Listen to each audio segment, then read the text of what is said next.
Magura service সেন্টারে মৃত্যু বিমা দাবি চেক তুলে দিল Akij Takaful life insurance PLC. বুধবার মাগুরা সার্ভিস সেন্টারের বিক্রয় ও বিপণন বিভাগের ইনচার্জ নির্বাহী ভাইস প্রেসিডেন্ট মোহাম্মদ কামরুজ্জামানের সভাপতিত্বে অনুষ্ঠানে প্রধান অতিথি ছিলেন কোম্পানির ভারপ্রাপ্ত সিইও মোহাম্মদ সাজ্জাদুল করিম। এতে মরহুম মোহাম্মদ আসিফ আহমেদ এর স্ত্রী আকাশী খাতুনের হাতে বিমা গ্রাহকের ৩৬,০০০ টাকা জমার বিপরীতে বিমা দাবির ১,২৪,৭৪০ টাকার চেক তুলে দেওয়া হয়।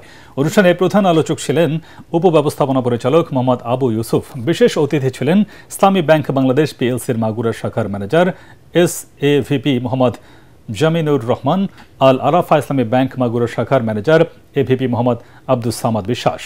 চেক প্রদান অনুষ্ঠানে প্রধান অতিথি ছিলেন অর্জিত প্রিমিয়াম প্রথম বছর থেকেই শরিয়াসম্মতভাবে বিনিয়োগ করছে Akij Takaful life insurance PLC.